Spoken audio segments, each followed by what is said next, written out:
Bom dia, graça e paz a todos.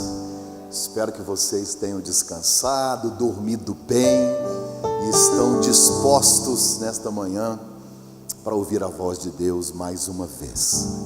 Como Deus tem falado conosco, né?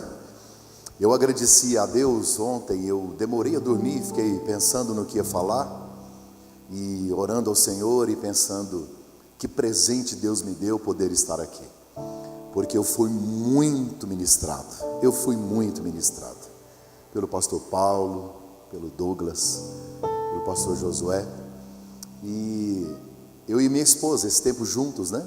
A gente poder ficar aqui, eu fui tratado de uma maneira muito carinhosa, muito especial pelos irmãos, pela equipe Família Debaixo da Graça, que são extraordinários.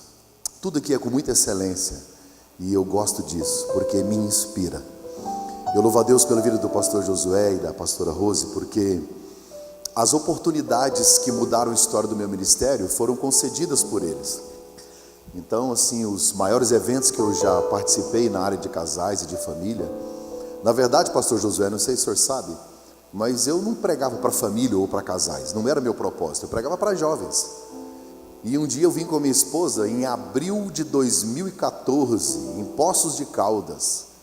E aí eu vim para assistir. E aí o pastor Josué, você prega amanhã. Eu não dormi. Aí eu preguei. Ele disse, em agosto você volta. E aí eu vim aqui em Água de Lindóia em agosto. E aquilo para mim tinha mais de 20 estados representados. Tranquilo.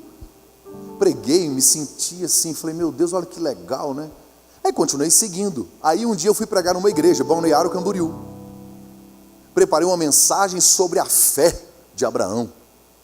O pastor me abraçou no púlpito. Está aqui o pastor Mark Anderson, na nossa quinta da Vitória. Ele vai nos trazer uma palavra sobre família.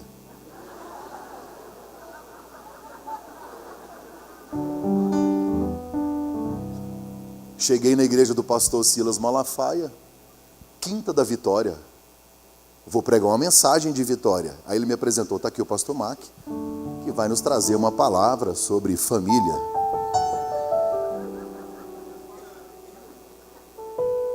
Entende? Uma oportunidade pode mudar a história da sua vida. Então eu reconheço isso e sou grato a Deus, porque os planos de Deus, os propósitos de Deus, e eu não sabia que eu tinha o que falar, mas eu tinha ouvido tantas ministrações do pastor Josué, que as coisas começaram a vir à minha mente, as mensagens que eu tinha começaram a se converter em mensagens de família e de casais. Então não teve como fugir, não foi projetado ou planejado. O pastor Josué começou pregando sobre missões, tinha uma apostila que falava sobre missões. Então Deus tem seus meios, seus caminhos. Eu estou feliz, muito obrigado, pastora. Eu amo muito vocês. Deus abençoe toda a equipe e aqueles que estão inseridos nesse projeto. Atos 5 é uma palavra que eu gosto, eu quero compartilhar com você. Eu não demoro. Quem encontrou, diga achei. Mas um certo homem chamado Ananias, com Safira sua mulher, vendeu uma propriedade. Reteve parte do preço, sabendo também sua mulher, e levando uma parte, depositou aos pés dos apóstolos. Disse então Pedro, Ananias, por que encheu Satanás o teu coração? Para que mentisse ao Espírito Santo e retivesse parte do preço da herdade? Guardando não ficava para ti, e vendido não estava em teu poder?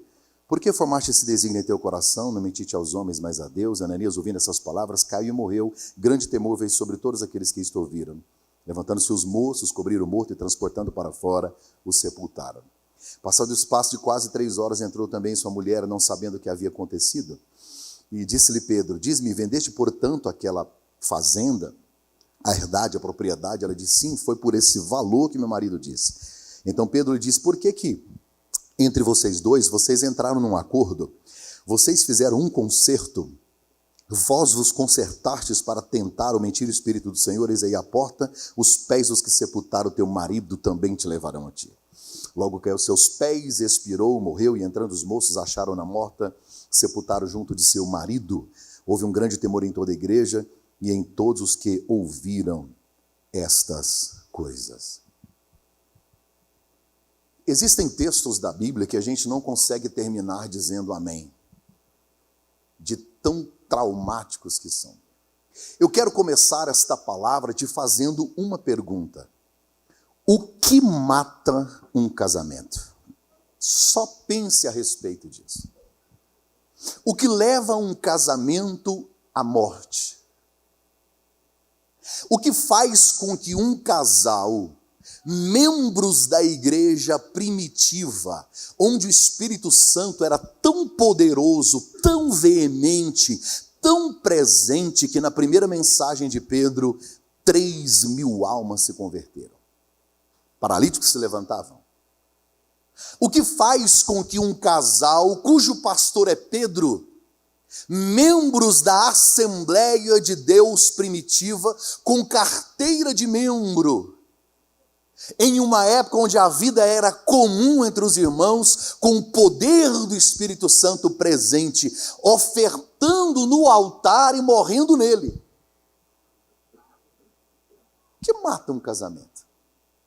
Porque bons casamentos acabam.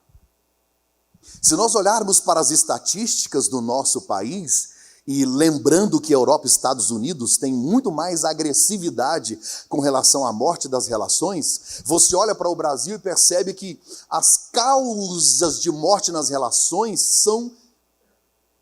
Eu fico preocupado com as estatísticas. Por exemplo, a primeira causa de divórcio no Brasil é incompatibilidade de gênio. Como assim? Eu te explico. Você namora 5 anos e fica casado 10. Vocês estão juntos há 15. Aí separa. Aí o IBGE vem perguntar, por que separou? A gente não combina. Gente, tem 15 anos para descobrir isso? Segunda causa é dinheiro. Existem muitas causas de divórcio ou de morte nas relações. Muitas coisas. A infidelidade. Gente, a infidelidade conjugal no Brasil é uma praga, é uma epidemia. No Brasil, a nossa cultura ensina que é errado ser fiel. O homem idiota, o palhaço do trabalho ou do comércio é o fiel. Porque na minha nação se ensina a contabilizar quantas você... E não é nem ficou, é pegou. O machismo é tão estranho no Brasil que você contabiliza a quantidade de mulheres com as quais você se deitou, revela a sua masculinidade. Que absurdo! A minha mãe disse assim, ser macho não significa transar com várias mulheres. Um homem de verdade é aquele capaz de amar, respeitar e ser fiel à mesma mulher o resto da sua vida. O resto é moleque, menino, banana, frouxo. Quem é mais homem? É um cara que se deita com várias mulheres? Ou aquele que olha para uma mulher e diz, você é gostosa, você é maravilhosa, eu estou interessadíssimo porque os meus hormônios clamam, mas eu tomei uma decisão. Não quero. Aí é macho. Um cara falou para mim, pastor, eu estou casado há 20 anos e eu sou fiel. Disse, você não é fiel, você é feio. Foi falta de oportunidade. É o caso de muita gente aqui. Infidelidade, dinheiro, incompatibilidade de gênero. Como eu disse na minha primeira mensagem, o amor acabou. Violência. Interferência de terceiros. Expectativas frustradas. Você já prestou atenção no tamanho da expectativa que criamos em torno de um relacionamento? Olha, eu não queria um casamento como o dos meus pais, então eu vou casar e vai ser diferente. E quando você percebe que tem traços do mesmo perfil no seu relacionamento, você começa a se frustrar. E nós vivemos uma cultura americanizada, então nós somos ensinados pela Disney, por Hollywood, os padrões de relacionamento. Casamento das princesas, não é isso? Nós aprendemos isso, o casamento da Rapunzel. da Branca de Neve. Quem mais? Da Cinderela. Aí cria todo um roteiro, aí eles se casam, no dia do casamento acaba o filme. Vê se eles viveram felizes. O único desenho que conta para nós depois do casamento é o Shrek.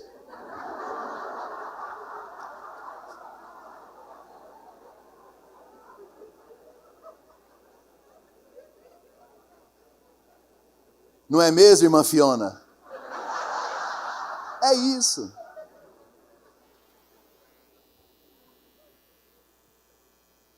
Casamentos morrem por falta de perdão. É difícil perdoar. Eu estava lendo um livro do C.S. Lewis, ele disse assim: o perdão é uma ideia maravilhosa, até que você tenha que perdoar alguém. Gente, fala para mim, qual relacionamento sobrevive sem perdão? A gente erra todo dia, todos os dias, toda hora. Eu não sei se eu contei aqui, eu recebi um convite para bodas. Sabe o que é bodas? Você sabe. Bodas, aniversário de casamento. Um amigo meu, o avô dele é pastor, e ele é pastor, ele é o neto que ia fazer a comemoração das bodas dos avós. Ele falou, eu quero que você vá. Eu falei, não posso? Ele disse, vou te dar o convite. Eu pensei, o que eu quero com a foto desses velhos?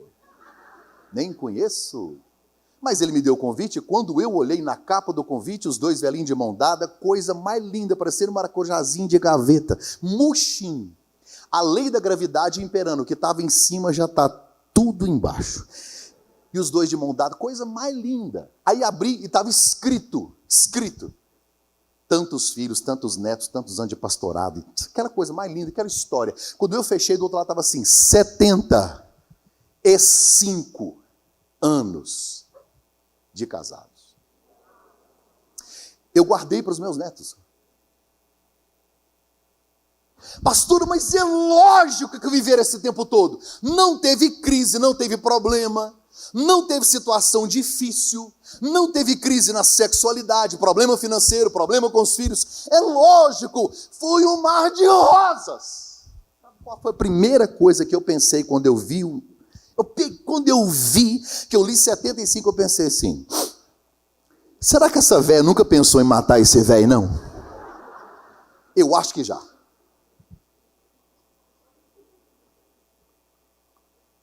Por que um casamento desse não morre? Será que não teve que ter perdão? Quantas vezes ela fez de conta que não ouviu? Não existe relacionamento sem perdão.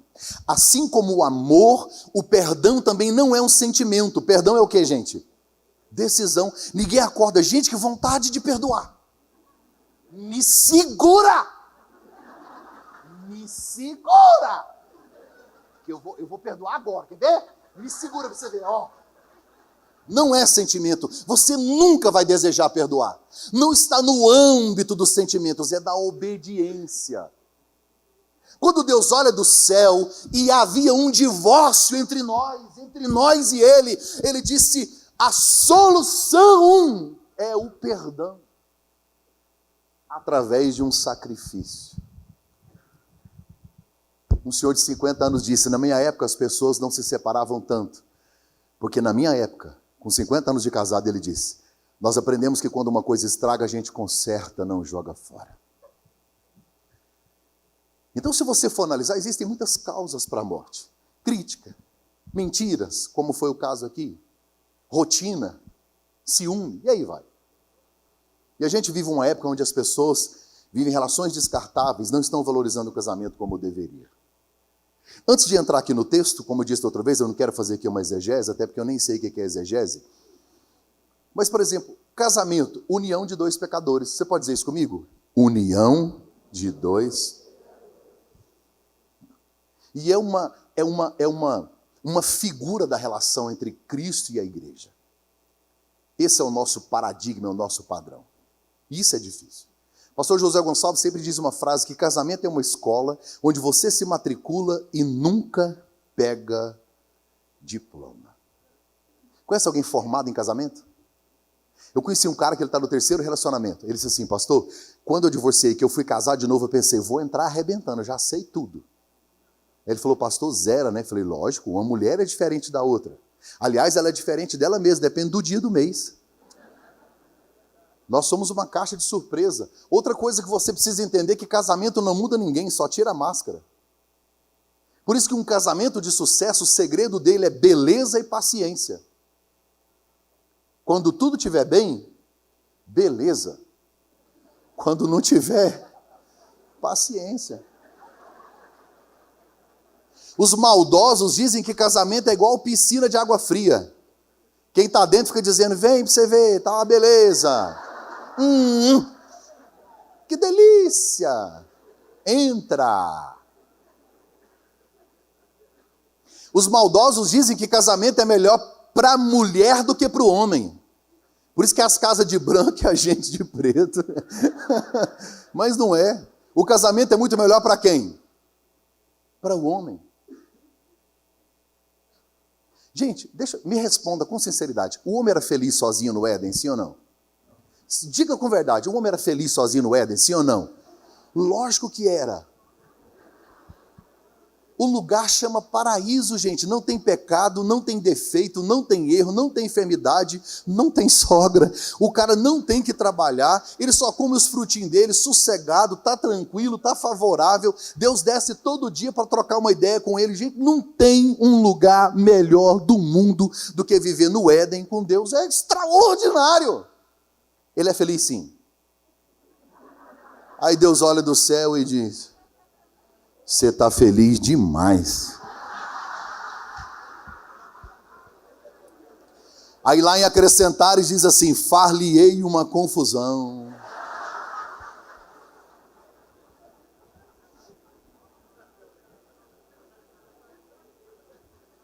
Agora me responda, Deus fez Eva para estragar a felicidade de Adão, sim ou não? Deus está nos ensinando que o melhor dos jardins, ele só faz sentido quando ele é compartilhado. E o pastor Paulo disse ontem com excelência que a palavra que Deus usa para a mulher é auxiliadora. Quando Deus diz assim, lá no texto o salmista diz assim, Deus é o meu refúgio, Deus é o meu auxílio, é a mesma palavra. É como se a mulher representasse Deus na família. É um presente, é Deus dizendo assim, estou entrando fisicamente para ficar perto, eu vou usar esta mulher. Gente, um homem não sabe viver sem mulher. Uma mulher sozinha. Gente, presta atenção. Calma, irmã. Deixa eu lhe dizer uma coisa. Para se formar um exército, você precisa de pelo menos 100 homens. Para formar uma família, basta apenas uma mulher. E esta é uma realidade. A mulher tem algumas características que o homem não tem. Difícil, por exemplo, a mulher tem insistência. Quando a mulher quer uma coisa... Agora, quando ela não quer, vai dormir, irmão. O que é mulher é insistente ou não é? É o único ser capaz de lutar contra o próprio cabelo a vida inteira.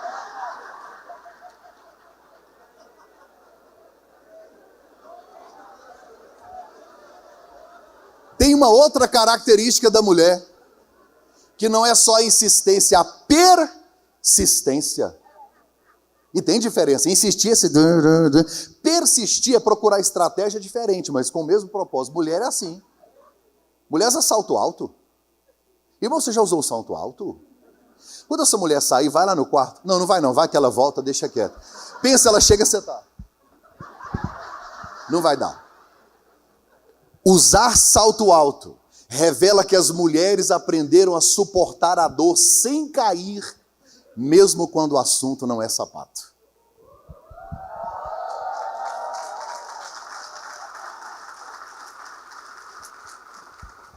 Mulher é persistente ou não é? Ela fica 3 horas sentada aqui sem respirar, mas a cinta está aí.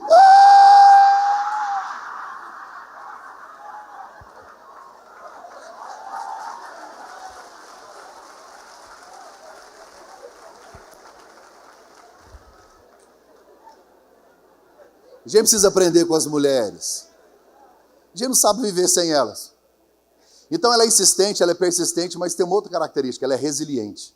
Olha para a Bíblia, quantos anos Ana orou? A Bíblia diz que Ana interpretava conforme os judeus, na oração dela, que Deus tinha esquecido. Olha, se o Senhor se lembrar de mim, quer dizer, ela acha que Deus esqueceu, mas ela ora toda. Tipo assim, o senhor esqueceu e eu não, estou aqui firme. Olha, uma mulher foi em médico 12 anos, sabe? 12 anos? Se fosse homem, tinha morrido, não vai no médico. Ah, eu estou bem. Bem mal. Resiliência. Uma mulher doente, ela vem para o congresso. Se ela estiver doente, ela faz comida. Se ela estiver doente, ela leva o menino na escola. Se ela estiver doente, ela continua trabalhando. Se ela estiver doente, ela para em frente ao espelho e ela se maqueia. Ela faz uma escova depressiva. Se ela estiver doente, ela não desiste. Agora, um homem doente... Gente, se ele tiver com gripe... Você olha para ele, parece que ele está com um câncer em estado terminal, ele quer morrer.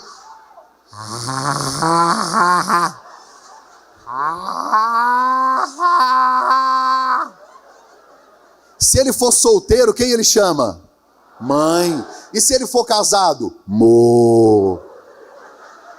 Vou finalizar com uma frase que o pastor Josué postou no Instagram dele. A mulher é a arca que Deus construiu para salvar o homem dos dilúvios da vida.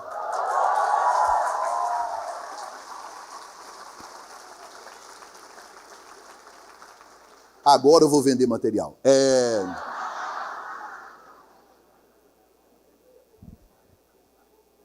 Atos dos Apóstolos é o único livro do Novo Testamento que não termina com a palavra amém. Todos os livros do Novo Testamento terminam amém, amém, amém. Por que Atos não? Porque não terminou. São os atos do Espírito Santo na igreja.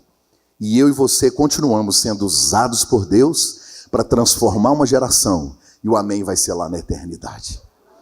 Capítulo 1, Jesus vai aos céus, diante de 500 discípulos, e ele diz, olha, eu vou enviar o Consolador, hein? Fiquem em Jerusalém. E eles ficam. Eram 500 vendo Jesus, mas lá no cenáculo só tinham 120. Nem todos conseguem perseverar. Os 120 foram tomados, possuídos pelo Espírito Santo. Pedro prega, milhares se convertem, são batizados. E logo no capítulo 3 você percebe que agora o apóstolo Pedro e João vão à Porta Formosa para entrar no templo e o paralítico é curado. E o extraordinário desta cura de Atos 3 é que quando o apóstolo Pedro vê o paralítico, a primeira coisa que ele faz é estender a mão. Porque quando ele afunda, foi o que Jesus fez. Então Pedro sabe o valor de uma mão estendida. Cura o moço, são presos, são libertos, a coisa está fluindo de uma maneira maravilhosa. E aí Lucas, que é o escritor, doutor Lucas, ele vai agora comentar a respeito da vida comunal, como a igreja vivia em Atos capítulo 4. As pessoas se amavam, as pessoas eram generosas, amorosas, e aí Lucas vai revelar para nós que a igreja, os membros vendiam tudo que tinha e entregavam na igreja. Não era compulsório, ninguém deu essa ordem, era algo voluntário. O Espírito Santo compungia as pessoas e elas de bom grado vendiam e entregavam. Tanto é que no final do capítulo 4, Lucas vai falar de Barnabé, um cara extraordinário, ele é da tribo de Levi. Barnabé, ele é da ilha chamada Chipre. Esse cara foi quem inseriu o apóstolo Paulo na igreja em Jerusalém. Viajou com Paulo, apresentou Marcos para Paulo. Sabe, Barnabé é um cara sensacional. E o final do capítulo 4 diz assim, Barnabé, generoso, amoroso, vendeu tudo e entregou. Aí entra o capítulo 5 com a seguinte palavra, entretanto. No meio disso tudo, um casal tomou uma decisão em casa e morre na igreja. Estou falando do período da graça, tá? Charles Spurgeon disse que se na nossa época Deus matasse como na época de Ananias e Safira, teríamos que ter um cemitério ao lado de cada igreja. Isso é sério. O que matou esse casal? E aqui eu não demoro, eu quero encerrar até 12:15 essa palavra breve. Primeiro, qual foi o erro deles? Não pediram conselho para ninguém. Você pode dizer isso comigo? 1, 2, 3. Não pediram. Conhece gente que tomou uma decisão séria sem consultar ninguém?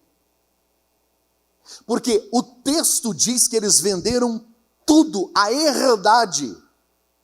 aquilo que ficaria para a posteridade, ou seja, tudo que tinham foi vendido. Uma decisão seríssima, sem falar com ninguém.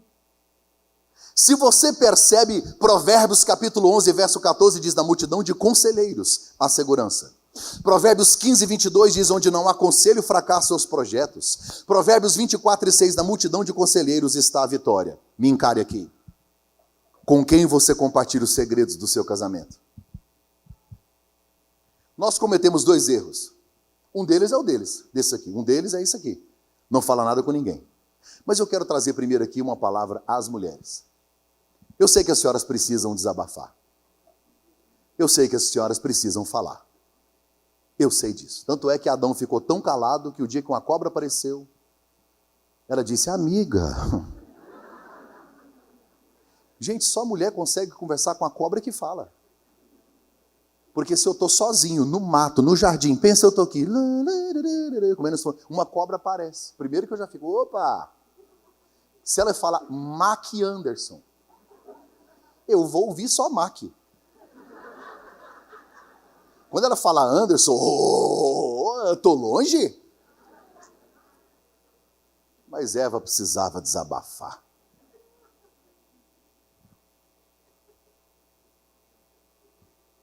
Eva fala com a serpente, Adão está em silêncio.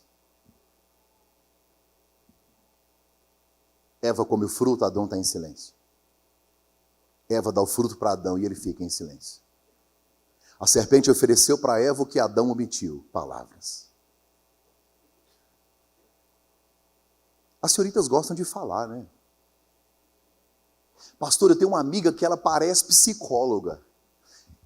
Parece, mas não é não. O nome dela é fofoqueira. A gente fala.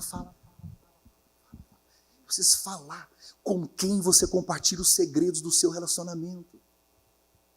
Segundo o livro dos Reis, capítulo 4, uma mulher da cidade de Sunem. Como ela é de Sunem, a Bíblia chama de sunamita. Ela está em casa com o marido, a Bíblia diz que o marido é mais velho e ela não pode ter filhos. Mas ela olha para Eliseu e diz para o marido: quero fazer um quarto para outro homem na nossa casa. Será que tem integridade esse cara? O marido disse: pode fazer. A palavra de Deus da boca dele é verdade. E ele ficou muito feliz. Ele ficou tão feliz com o quarto, com a cama, com tudo que ela preparou, que Eliseu chamou o servo Geazi e disse: cara, vamos fazer o seguinte, eu preciso abençoar essa mulher. Geazi deve ter dito: mas ela tem tudo. Estamos vivendo uma época de crise, de fome, o marido dela está na colheita. Eles têm muita condição financeira. Mas peraí um pouquinho.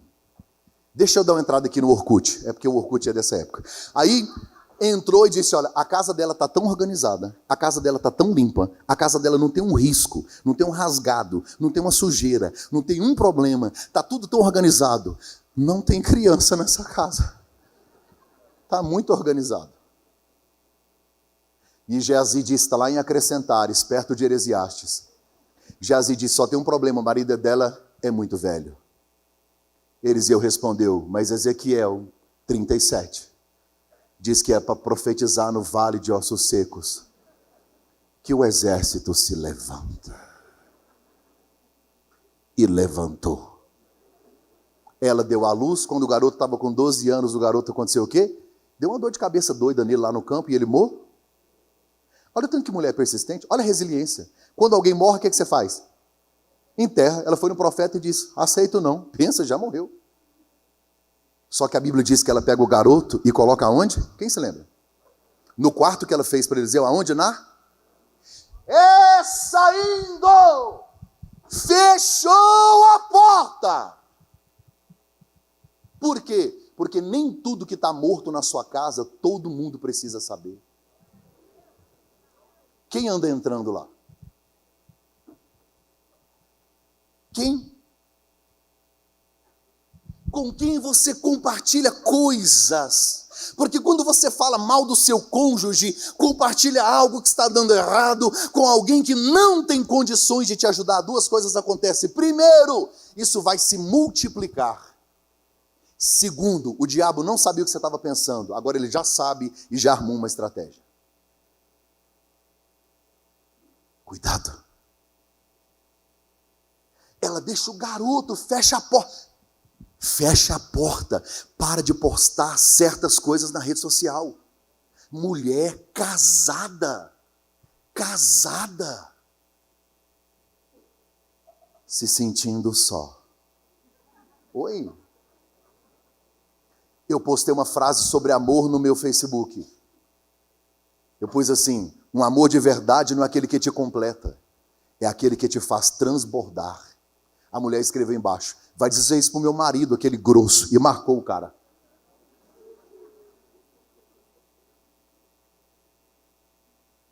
Ela vai atrás de Eliseu, Eliseu olha de longe e diz assim: Geazi, vai lá conversar com ela. Não há coincidências na Bíblia, as perguntas são as mesmas.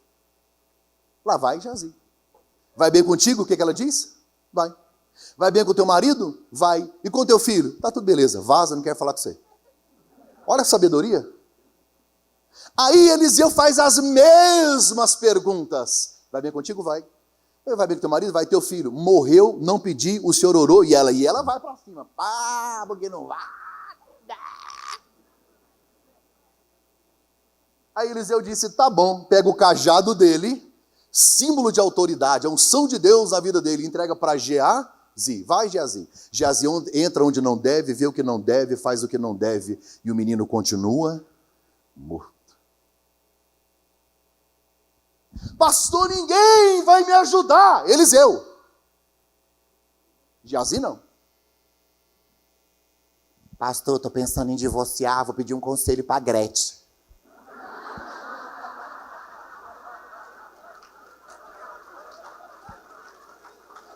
Acho que eu fui claro agora. Por que você não fala com o Fábio Júnior? O Fábio Júnior não entrega mais convite de casamento, é cartão fidelidade. Você vai pontuando cada vez que você aparece lá. Tem caráter, tem vida com Deus, tem integridade, rasga a alma. Não tem? Shut up! Ouviu, irmã?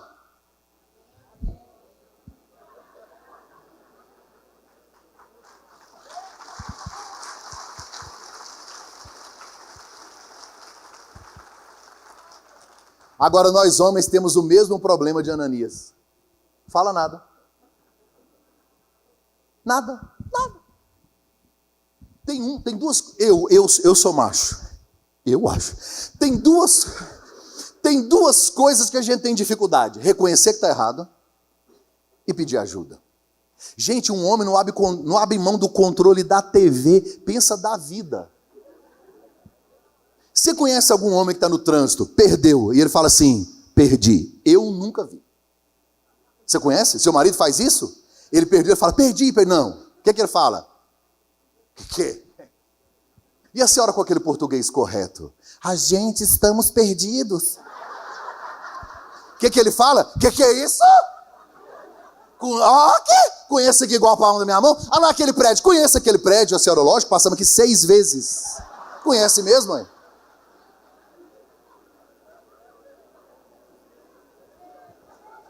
Olhe para mim, está no nosso DNA. Eu não sei se você é da época que surgiu o GPS. Aquele tom-tom, aquilo era chique. E eu tinha um GPS. Os primeiros que surgiram, eu coloquei no meu carro para ir para Brasília. Porque lá, se você perde uma entrada em Brasília, a próxima fica 70 quilômetros.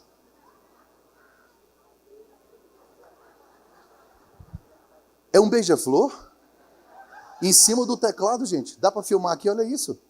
Olha que lindo, veio visitar a gente. Olha isso, beija-flor em cima do teclado. Ele pensou: já que o cantor não canta, eu vou fazer uma participação especial.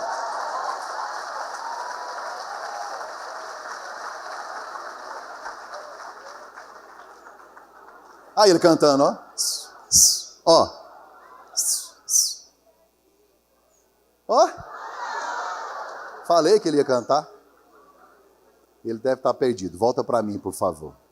Corta para mim aqui. Obrigado. Eu comprei um GPS e pus no carro. O meu amigo que foi comigo, pode ir, vai.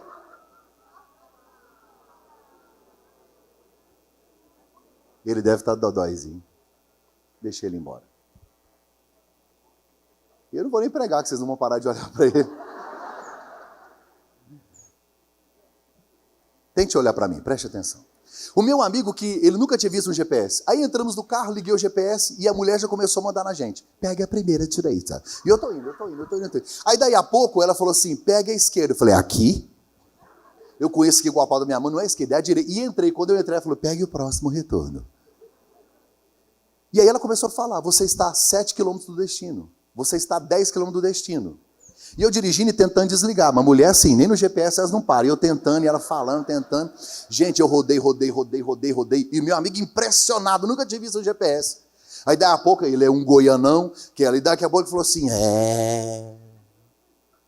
acho melhor nós obedecer essa mulher aí, né? Porque eu não chegava a lugar nenhum.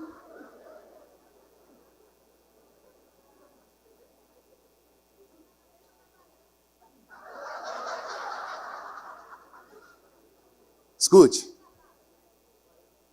eu conheço homens que estão vivendo um tempo difícil na sua relação sexual, porque tem ejaculação precoce, disfunção erétil. Talvez basta apenas uma conversa sadia com um terapeuta, porque ejaculação precoce não é problema físico, é emocional.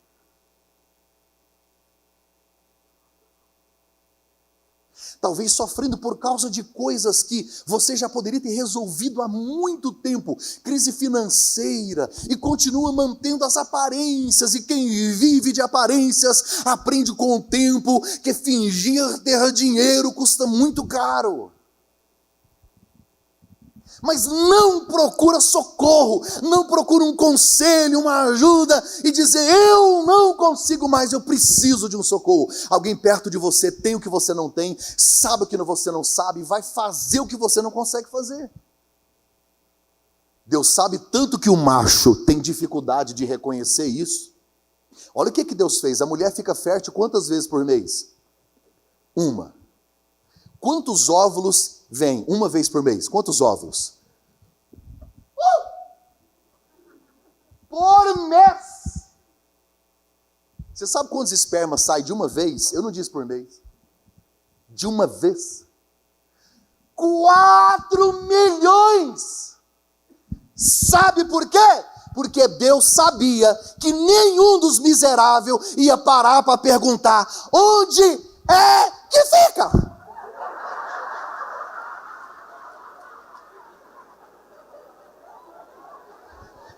Eles ficam.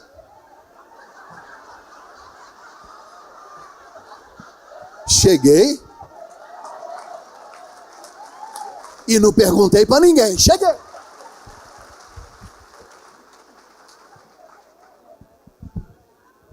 A gente precisa ouvir mais as mulheres. Você quer ver uma coisa?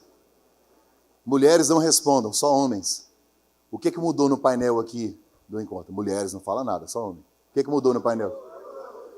Oh, meu Deus do céu. Lógico que ele sabe. Foi você que falou, né, querida? Fui sentando ali, minha mulher falou, nossa, flores vermelhas. Falei, sim, elas estão aí. Não, ontem não estava. Falei, meu Deus do céu. Nós precisamos melhorar nisso. Os homens passar a procurar ajuda e as senhoritas selecionarem com quem fala. Segundo, não vou demorar agora para frente. Segundo, fizeram um acordo com o propósito errado. O apóstolo Pedro disse assim, por que vocês fizeram esse acordo? Diga comigo, acordo. Acordo é importante, gente? Nenhum relacionamento sobrevive sem acordo. Andarão dois juntos se não estiverem em acordo. Isso é Bíblia, Amós. É impossível andar de mãos dadas em direção contrária. Agora me encara aqui e preste atenção. Ananias e Safira estão melhor que você. Por quê? Porque os dois estão em casa, sentados, olho no olho, discutindo finanças. Tem tempo que você não faz isso. O cara chega em casa e fala para a mulher, nós vamos mudar. Ela, mudar? Quando? Amanhã cedo. Para onde? Azerbaijão, Afeganistão. Nada demais, uma mudança simples, estou te avisando agora. Uma senhora na nossa igreja, ela ficou 1 ano passando necessidades e a igreja ajudando. Depois, através do advogado, descobrimos que o marido dela, que havia morrido, deixou dinheiro, lote, deixou um monte de coisa. Uma viúva miserável de um marido rico. Isso não é casamento? Não se esconde o que é verdadeiro. Acordo. Olho no olho. Porque a sua mulher, ela tem uma perspectiva da vida diferente da sua. Nossas diferenças não nos tornam inimigos, elas nos completam. Tudo que é feito em desacordo gera morte. Olha para mim. Se um acordo errado matou, pensa quando não tem. Agora, qual o erro deles? Fizeram um acordo com o propósito? Errado. Oh. Não, pastor, tudo aquilo que nós ligarmos na terra... Esse dia eu estava assistindo um negócio na internet e o palestrante falou assim, dentro de 4 paredes tudo é permitido. Se eu e minha mulher concordarmos, e o princípio? Pastor José sempre diz, quem quebra o princípio será quebrado por ele. É a vontade de Deus? O fato de Ananias e Safira terem entrado num acordo, só que um acordo com o propósito errado. Nós deixamos para consultar pessoas, a vontade de Deus, a palavra. Ah, mas Deus não fala comigo. Se você não lê a Bíblia, para de reclamar que Deus está em silêncio. É um manual, já foi dito aqui. Se eu disser para você 11 de setembro, o que você lembra? 11 de setembro. Eu fui numa igreja, a minha mãe falou, é aniversário da minha mãe. Eu falei, não, querida, não é não. Os caras derrubaram a torre gêmea. Procuraram o pastor Billy Graham. Porque eles queriam uma resposta. Como que Deus permite algo num país evangélico, um país denominado cristão? Billy Graham internado com pneumonia, não pôde descer ao saguão do hospital, orienta a filha, ela desce. A primeira pergunta que os repórteres fizeram, onde Deus estava quando as torres caíram? Ela citou vários itens, eu não vou lembrar.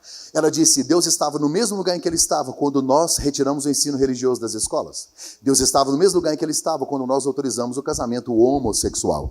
Deus estava no mesmo lugar em que Ele estava quando nós liberamos as armas. Deus estava no mesmo lugar em que Ele estava quando nós autorizamos a utilização de drogas. Deus estava no mesmo lugar em que Ele estava quando nós autorizamos a pena de morte no estado tal e tal. E ela foi falando, e foi falando. Ela descarregou uns 15 ou 20 itens. Quando ela terminou, ela disse, nós expulsamos Deus do país. E agora que iremos saber, cadê ele?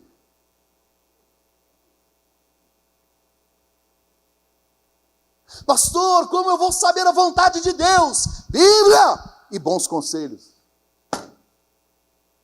Cuidado para não entrar num acordo com o propósito errado. Terceiro, retiveram parte do preço. Diga, retiveram. Diga assim, reter. Diga assim, ficar com o que não é meu. Leia na Bíblia, aqui em Atos, olhe para mim. Quanto custou a fazenda? Hã? Acha aí no texto, Atos 5, tem um valor aí, não tem não? Quanto custou? Não tem o valor, porque o texto não está falando de valor financeiro, está falando de valor moral. Até porque dinheiro não muda ninguém, só revela caráter. Retiveram. Reter é ficar com algo que não deveria estar em casa. E essa palavra reter aqui, ela se repete na mesma intensidade, com o mesmo significado no Antigo Testamento, na história de um cara chamado Acã.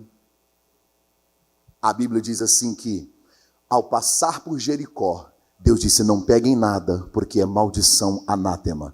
Acã pegou 3 itens e a Bíblia diz que ele guardou debaixo da sua própria tenda. Josué disse, como é que vencemos Jericó e perdemos em Ai? Deus disse, levante sorte, procure saber o que deu. E aí descobriram a tribo, da tribo a família, a casa de Acã, e a frase é: e Acã reteve. E para piorar a situação, a Bíblia diz que Acã morreu com a família. Os pais pecam e a família morre. A Bíblia diz que quando Adão e Eva pecaram, quem morre é Abel. Quando Saul peca, quem morre é Jonatas. Quando Davi peca, quem morre é os filhos. Coré, Datã e Abirão pecam e a família inteira morre. Amã faz uma forca para Mardoqueu e seus filhos são enforcados. Quando os pais pecam, os filhos morrem. Aquilo que você faz no quarto, aquilo que você retém em casa. Pastor, e eu não queria dar detalhes do que estamos retendo, mas pode ser não só físico, mas a sua alma, uma amargura, uma falta de perdão. Talvez você está sendo tentado, cerceado, e está retendo no seu celular o contato de alguém que já deveria ter bloqueado, apagado e jogado fora. Não troque o sonho de Deus, o projeto de Deus para a sua família por 30 minutos num motel. Não o retenha e joga fora. Porque quando eu retenho em casa, no quarto, na minha alma, o que Deus disse, não guarde, gera morte. Quarto, Satanás tinha acesso ao coração de Ananias.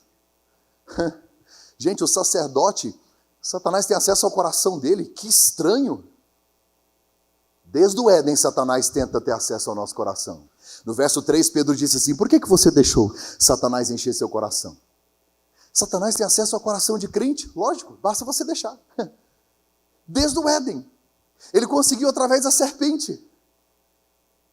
Tentou acessar o coração, entrar na alma, procurar um acesso, uma brecha. E ele conseguiu, através de Eva. E escute o que eu vou lhe dizer. Quando eles pecam, Deus desce e diz: o que você fez, Adão? Eu não, foi a mulher que o Senhor me deu. Eu nem pedi mulher, antes dela chegar chamava paraíso. E agora deu ruim. Aí Adão coloca a culpa em Eva, Deus vai em Eva e diz: o que você foi? Eu não, foi a serpente, ela chegou aqui e me fez uma proposta maravilhosa, e vai culpando. Aí Deus olha para Eva e diz: vou multiplicar suas dores. Deus olha para Adão e diz: você vai comer do suor do teu rosto. Mas Deus diz algo extraordinário: serpente, você vai comer? Você vai comer? Você já viu serpente comer pó? Serpente, você vai comer pó. Aí Deus olha para o homem e diz: você é pó. O diabo se alimenta da nossa carnalidade. Quer ver uma coisa? O apóstolo Tiago nos diz que a língua pode ser inflamada pelo inferno. Você tem noção de que uma palavra sua pode ser a porta de entrada do inferno na sua casa? Quando você abre, e eu estou sendo um profeta, quando você abre uma janela pornográfica no seu quarto, aquela lambança, bestialização, animalização do sexo, até porque a mulher lá geme 20 minutos, e a sua no máximo faz... Quando faz, para te ajudar. Não há neutralidade no quarto. Ou sua cama é um banquete, uma celebração de vida, ou um sepulcro de morte. Quando você abre uma janela dessa, o inferno entra. Porque o único que está à porta e bate é Deus. Ele espera abrir. Satanás não espera a porta, só brecha. Uma palavra, uma mentira.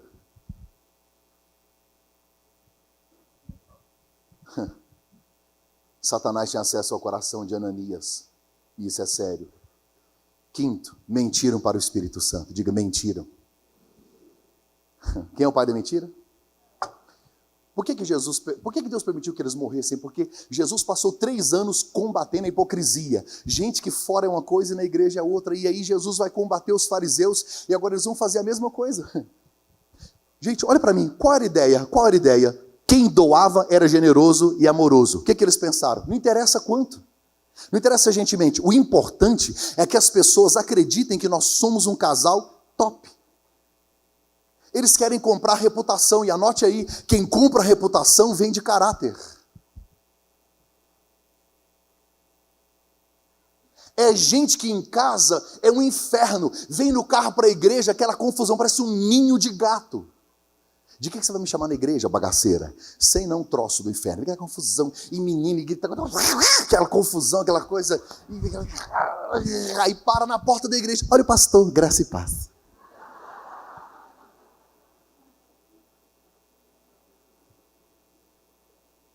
Eu prego para casais. E o meu maior desafio não é pregar. É viver com essa mulher lá em casa. Porque quando eu erro, ela pega o meu livro de casais e diz, olha aqui para você ver nessa página aqui, deixa eu te mostrar um negócio aqui. É difícil. Do que adianta eu ser um poeta no altar e um coveiro em casa? A distância entre o que você prega e o que você vive revela seu caráter. Eles querem comprar reputação. Eles querem que toda a igreja pense, nós estamos bem e não estão. E aqui eu termino. Vem cá, tecladista. Sabe qual foi o último erro deles? E o erro aqui foi só dela. Diga comigo assim, Safira.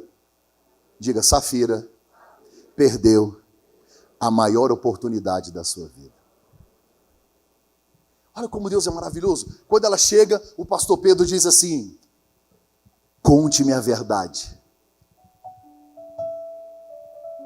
Pastor, erramos. Nosso casamento não está bem, nossa vida íntima está um fracasso. O senhor é Pedro, o senhor é um homem de Deus, o senhor não é cheio do Espírito Santo. Então eu quero abrir meu coração para o senhor me ajudar, nos orienta, o que fazemos? Não, mentiu. Talvez esse congresso seja Deus te dando uma outra oportunidade. Sai daqui diferente, um marido melhor, sabe, um filho melhor, um esposo melhor. Eu sinto que Deus me trouxe a esse congresso para que eu saia daqui um homem melhor, um pregador melhor, um servo melhor. Eu precisava enxergar isso, mas ela mente.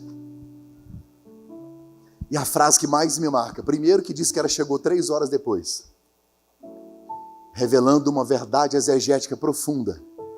Como ela chega 3 horas depois, mulher está sempre atrasada para chegar em qualquer lugar. Ela chegou 3 horas depois. A frase é assim, e Safira não sabia o que havia acontecido ao seu marido. Não é triste? O marido está morto e ela não sabe. Eu compartilhei aqui a minha luta e a minha vitória sobre a depressão.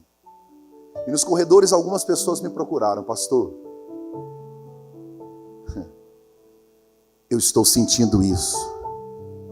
E ninguém na minha casa sabe. Não conseguimos ficar nus. Irmã, você sabia que seu marido está sendo tentado? Que ele vai cair?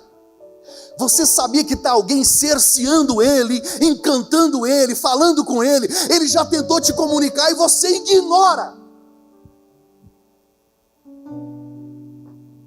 Ei, irmão, a sua mulher, quando vocês terminam uma relação, ela se sente amada ou usada? Você não sabe porque você nunca perguntou. Estamos vivendo solidão a 2, desconhecidos debaixo do mesmo teto. Olho no olho. Um ajudando o outro. Eu e minha esposa, a gente tem combinados em algumas áreas, financeira, emocional, espiritual, os filhos. Quando eu e ela divergimos com relação a alguma coisa dos filhos, a gente deixa eles e vai para o quarto. Só nós dois para entrar num acordo e definir olho no olho o que nós dois vamos pensar e resolver a respeito daquilo. Agora escute. Eu pregava muito em congresso de jovens. Um dia eu fui num congresso de jovens. Olha que legal, querendo você ter um apoio de alguém. para te ajudar, para entender o outro. Fui no congresso de jovens pregar e terminou. Aí o pessoal veio tirar foto. Eu amo tirar foto, não é legal? Eu gosto. Quando ninguém pede foto, eu fico assim, meu Deus, foi péssimo. 2 meninas vieram, mas elas estavam muito... Uma pegou no braço, outra pegou no outro, aquela coisa, tudo e tal. Puxa para lá, puxa para cá, puxa para lá, puxa para cá. E eu apavorado, eu não sabia onde pôr os braços. Minha esposa viu de longe e veio.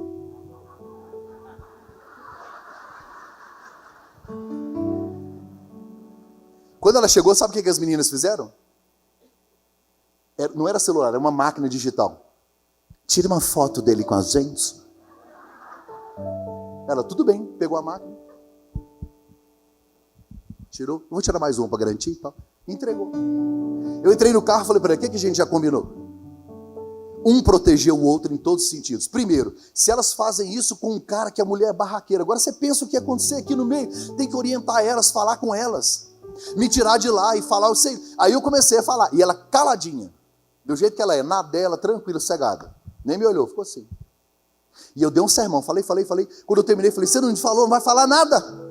Ela passou a mão no cabelo e disse, elas vão me odiar quando eu descobrir que você não apareceu na foto.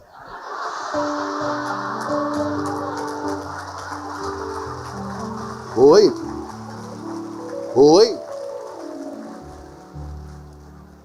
Falei para ela, como que você fez? Ela disse, eu dei o zoom na cara de uma, bem numa pinta que tinha assim, uma ferida. A outra eu dei um zoom no nariz dela assim, bem no...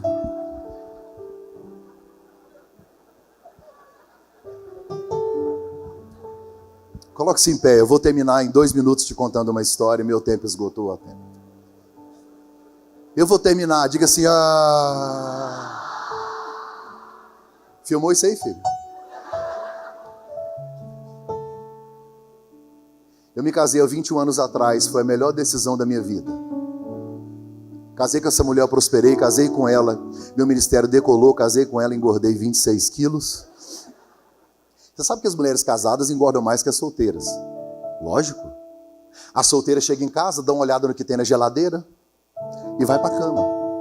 Algumas casadas chegam em casa, dão uma olhada no que tem na cama e vai para a geladeira.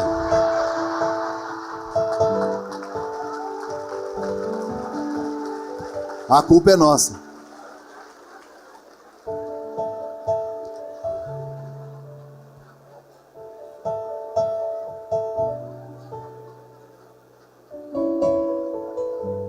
Olhe para mim aqui.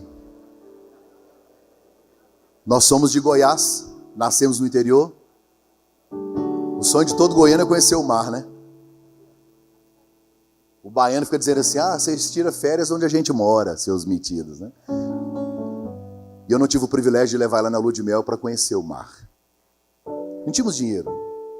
A gente era tão pobre que a minha geladeira parecia Gênesis capítulo 1. Só tinha água, luz e vazio. Se meu dinheiro falasse, ele diria, tchau, obrigado. Mas com 2 anos de casado, nós fomos para a praia. Eu vi aquela água. Eu vim devagarzinho. Passei a mão. Certo? Um salzinho. Foi muito bom, foi gostoso, 15 dias, no último dia eu não sabia, porque eu saí de perto dela para eu poder comprar uma água, e ela ficou debaixo de um guarda-sol, e uma mulher disse assim, deixa eu ler sua mão. Minha esposa é filha de pastor, nasceu no evangelho. Ela ficou curiosa, o que esse povo fala? E deu a mão. A mulher leu, e aí ela não tinha dinheiro, porque eu havia levado, ela só deu moedas, e a mulher começou a murmurar e praguejar ela. Ela repreendeu aquilo, achou estranho e tal. Eu não sabia, mas a mulher falou algumas coisas para ela. Pegou a mão dela e disse 3 coisas. Seu casamento, a partir de hoje, um mar de rosas. Suas finanças vão prosperar e sua saúde vai ser de ferro. Só que aquela mulher não é uma profetisa de Deus. Conheço gente que já teve a mão lida. Conheço gente que já teve, sabe, macumba. E tudo que você pensar. E nunca aconteceu nada, porque a Bíblia diz que mal nenhum te sucederá. Praga nenhuma chegará a sua terra. Mas você conhece Jó capítulo 1? Satanás foi em Deus e disse, o Senhor me autoriza a tocar na família de Jó? Até quando o diabo age, Deus ainda está no controle. Com a permissão de Deus, o que aconteceu com essa menina, com a minha princesa, eu não desejo para ninguém. Voltamos para casa e a mão dela, que a mulher leu, foi atrofiando assim, ó. De vez em quando, a mão dela fazia assim. Ela é designer de interiores, ela é formada na Universidade Federal, fez projetos de casas em condomínios fechados, igrejas, aí parou de trabalhar. Porque além disso, uma dor tomou conta do corpo dela, e nós começamos a fazer exames. Dores e dores. Você sabe quanto tempo eu levei essa moça no hospital? 2 anos. Pegava ela no colo de madrugada, sem conseguir talvez até caminhar sozinho, com dores. Muitas dores. Problema no fígado, no estômago, no rim. Problema nos nervos. Muito, vomitando. E aí levava no médico, exames. Fizemos uma bateria, 2 anos. O médico disse, você não tem nada. Como é que o médico vai descobrir uma doença que não está no corpo, está na alma? Nessa época eu descobri a diferença entre opressão e possessão. Ela ficou opressa. Porque possessão é o diabo dentro, opressão é ele por fora. Ela foi entristecendo. Parou de trabalhar. Agora eu trabalhava pouco, porque eu fazia faculdade de manhã, fazia seminário de teologia. Eu só trabalhava à tarde, o dinheiro era pouco. E gastava muito. E aí as finanças foram piorando. E ela foi se afastando de mim, porque ela foi entristecendo consigo, com Deus, a vida espiritual. Ela foi perdendo o brilho por causa da saúde. Olhe nos meus olhos.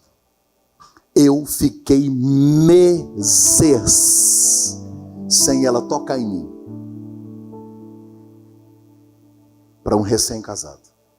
Meu pai chegou na minha casa, aquela crise financeira, quando ele abriu a geladeira e que não havia nada. No final do dia ele trouxe uma cesta básica. Já ganhou uma cesta básica? Eu, jovem, fazendo 2 cursos superiores, todo orgulhoso, recém-casado, queria ver minha geladeira cheia, e aí recebo uma cesta básica. Eu arrastei ela assim, lembro, e pus no meu quarto, deitei do lado e chorei, e eu perguntei a Deus por quê. E a resposta foi o silêncio. Quando Deus não muda circunstâncias, é porque Ele está usando as circunstâncias para mudar você. A área que Deus vai te usar é nela que Ele vai te ferir. Ele prefere te ferir do que te perder. Ela foi adoecendo. Não queria mais a igreja. Nossa vida íntima foi acabando. Agora eu comecei a cuidar. Eu cuidava da casa, lavava banheiro, lavava roupa, cuidava da casa, trabalhava. Não tinha mais ela como esposa. Ela tentou tirar a vida dela. Ela tentou me ferir fisicamente. Você tem noção do que é isso? Se tornou uma inimiga dentro de casa. Aí eu subia no altar, pregava, profetizava, voltava para casa. E meu casamento acabando. Um dia ela saiu andando sozinha, sem rumo. Parou próximo a um córrego, a um ribeiro, ficou lá até de noite, eu e minha sogra orando, até que ela resolveu voltar para casa. Um dia eu fui pregar numa igreja e eu pedi ao meu sogro o carro emprestado, porque eu andava era de ônibus. Goiânia, ia ali a periferia. Quantas vezes eu fui de ônibus? Na garupa de uma moto, a pé. Eu já voltei quilômetros a pé, com o terno nas costas, debaixo de chuva, porque eu não havia ganhado vale transporte do ônibus para voltar para casa. Muitos querem o que você tem, só não querem pagar o preço que você pagou. As pessoas falam um livro de você, mas só leram uma página. Deus é que conhece a sua história. Meu sogro emprestou o carro e eu fui. Quando parou na porta da igreja, ela não quis descer. Vou ficar aqui dormindo. Preguei e os irmãos queriam saber cadê ela. Quando eu voltei, falei, amor, o povo quer saber, cadê você? Por que você não vai? Você está passando bem. Sabe o que ela me disse? Eu sonhei em casar com um homem normal, que trabalha, ganha dinheiro. Eu nunca sonhei em casar com um homem que vive de esmola de igreja. Aquele dia no meu bolso havia um envelope de R$16 de moedas. Estava difícil. Mas um dia eu cheguei em casa, aqui eu termino. Cheguei em casa, ela estava sentada no sofá. Muito séria. Ela disse para mim, vai no quarto, pega suas coisas. Vai embora. Desta casa eu não quero mais você aqui. Porque eu não amo mais você. Meu chão sumiu. Aí eu fui no banheiro, gente, deitei a tampa do vaso assim. Eu urrava. Eu disse, Deus, quem mentiu para mim?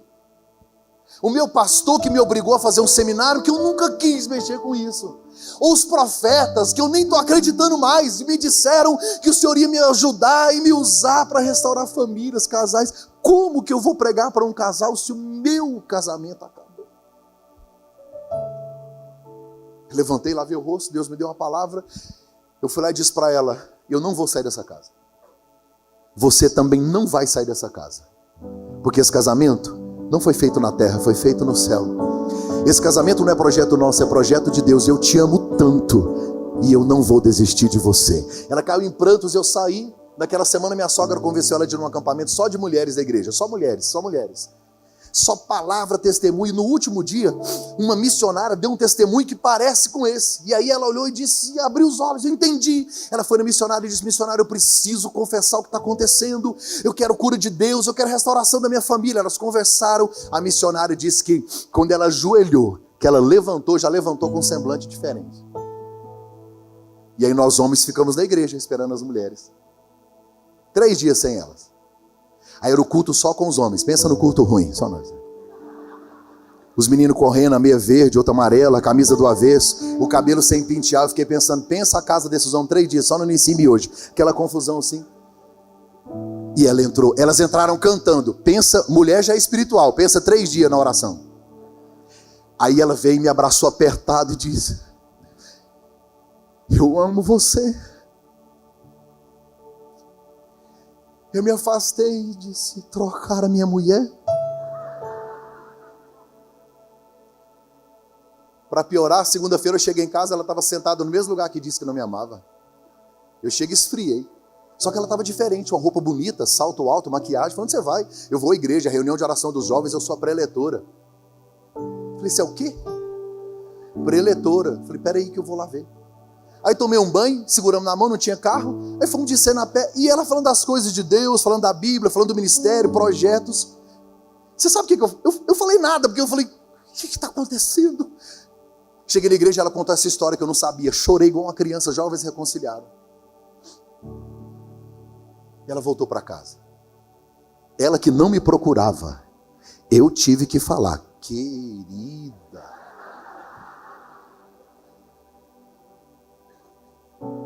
A mão dela voltou ao normal. A saúde voltou ao normal. Ela deixou um projeto dela para me acompanhar. As finanças voltaram ao normal. A saúde voltou ao normal. A prosperidade chegou. O que o diabo gastou 2 anos para fazer, o seu Deus desfez em 30 segundos.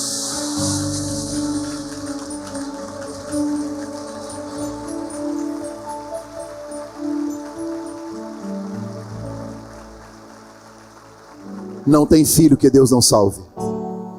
Não tem depressão que Deus não cure. Não tem inferno que Deus não vença. Porque Ele é o Senhor dos exércitos. Então quando você entra numa batalha, já entra vencida. Deus te trouxe aqui porque é manhã de cura.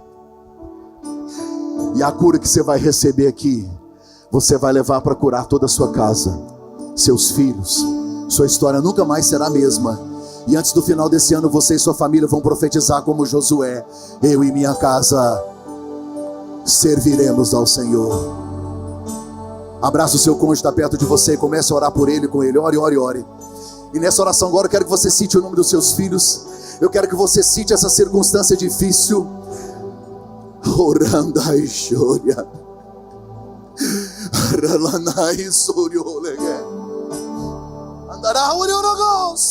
Ore, ore, ore, ore.